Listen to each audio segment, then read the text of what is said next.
Shalom Bracha, bonjour à tous, nous nous retrouvons avec la 4e Mishnah du premier Pérec de Moed Katan. Chol HaMoed, est-ce que nous avons le droit de chasser les taupes dans un champ? La Mishnah nous dit Tzadin, on a le droit de chasser, d'essayer d'attraper, et à Eshut. Eshut, c'est traduit dans le droit une shemet, on dit c'est une bête qui abîme les champs et qui ne voit pas. Donc certainement quelque chose comme la taupe ou quelque chose qui ressemble à la taupe. Donc c'est interdit, c'est permis de le chasser, et à Eshut, donc la taupe, pendant Chol HaMoed, Vetach Barim, et les rats, Misadeh à Ilan ou Misadeh à Lavan, d'un champ à Ilan, un verger où il y a des arbres qui ont été plantés, ou même d'un Sadeh à Lavan, c'est-à-dire d'un champ où il n'y a pas d'arbres, mais qui est réservé à la récolte où on va semer du blé.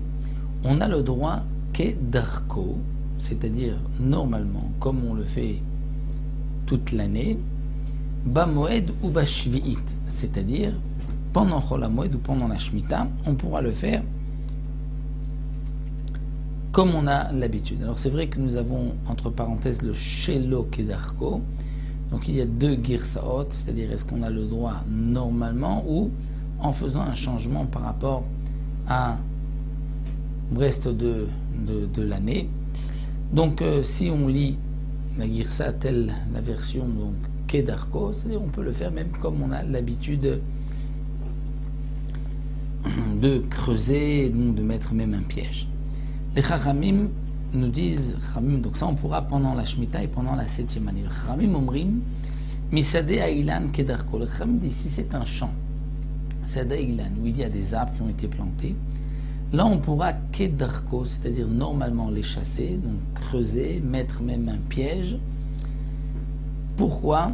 Parce que le champ va s'abîmer. Dans un Sadeh Ilan, si on laisse les taupes, les arbres vont s'abîmer, la récolte va s'abîmer. Mais Sadeh à Lavan, si c'est un champ blanc, donc de récolte, là il n'y a pas la même crainte, et donc les Chachamim on dit on a le droit seulement shelo kedarko, c'est-à-dire pas comme on le fait normalement. Donc le faire normalement, c'est en creusant et en mettant un piège, et shelo kedarko, c'est d'enfoncer une barre de fer dans le sol et de bouger ici et là, de tous les côtés, et ainsi on va obtenir un trou sans avoir creusé le trou. Donc c'est là la différence.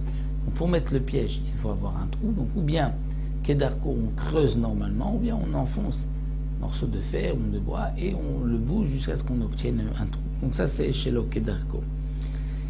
Donc pourquoi les Chachamim dans le Sadeh Lavan donc mettent shelo kedarko? Parce que c'est ici un champ de récolte, mais qui est à côté d'un champ, d'un verger où se trouvent des arbres. Et si on laisse les taupes, elles vont aller abîmer donc les arbres. C'est pour cela que donc on a le droit, mais uniquement shelo kedarko, d'après les Chachamim. Ou mekarin et apirza bamoed, c'est-à-dire que s'il y a